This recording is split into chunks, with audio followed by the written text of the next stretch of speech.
As we saw in the previous module, an important step in the creation of a database is the creation of an entity relationship diagram, ERD. This lecture, which again heavily relies on material prepared by Dr. Kahan, provides some of the background on ERDs.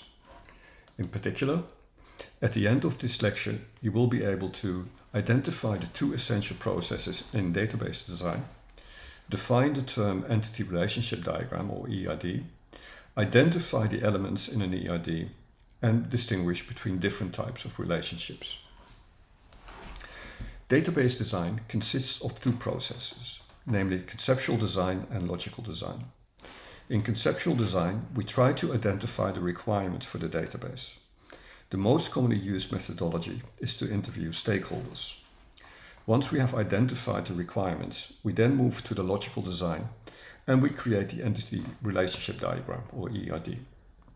Clearly, this may be an iterative process because as we design the database, we may need to go back to the stakeholders to ask for further information or clarifications. An entity relationship diagram is a visual representation of the entities we need for the application, the attributes and the relationships between the entities. There are three building blocks in an ERD, namely entities, relationships, and attributes. Entities are people, places, objects, things, events, or concepts about which the application needs to collect and store data. Relationships are associations between entities, and attributes, finally, are properties or characteristics of entities or relationships. As said, entities are people, places, objects, things, events, or concepts about which the application needs to collect and store data. Examples in a business application include employee, salesperson, and department. In an ERD, they are stored as rectangles and are always named with a noun. An entity instance is a single instance of an entity. Thus, in a database for USF, we may have an entity student, and you would be an entity instance of that entity. The entity is a general representation of all entity instances. It follows that if there's only a single instance of an entity, it should not be included as an entity in an ERD. Relationships describe associations between entities, and they typically represent the business rules that apply to an organization. They, in a sense, encode organizational policies, rules, and regulations. Examples of relationships are every customer is associated with a salesperson, or an instructor cannot teach more than one class. Relationships are represented by diamonds in the ERD stencil that we use for this course, and are always used naming verbs. Always named using verbs. Relationships are directional. In the example, the direction is from employee to the department, and the relationship encodes the rule that an employee works for exactly one department. Attributes are characteristics of entities, although, as we shall see later, relationships can have attributes as well.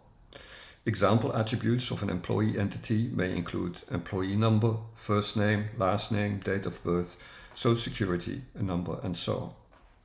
To avoid issues with MySQL, the software we will use to build a database later on in the course, it's better not to use spaces and attributes, but to use underscores instead.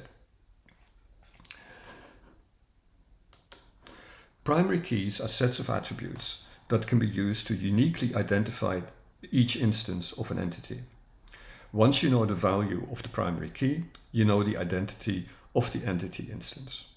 Typically, but not always, the primary key will be a single attribute. Primary keys are distinguished by having an asterisk in front.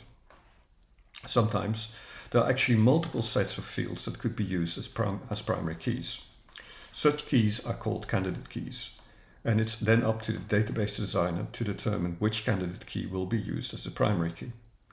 In the employee example on the slide, social security number could also have been used as a primary key. When we map the ERD to a relational database, entities become tables and attributes become columns in tables. A row in a table or a record then corresponds to an entity instance. Entities must always have at least one relationship defined, at least one relationship with another entity. But it's not necessary to link every entity to every other entity. For example, in the example on the slide, you see that the employee entity is directly linked to the other three entities in the ERD, project, certificate, and department. But there are no direct links between the entities and employees, between the entities that employee is directly linked to. The example also illustrates that relationships can have attributes. For example, the works-on relationship between employee and project has attributes to record the date on which the employee was assigned to the project and the number of hours the employee has worked on the project.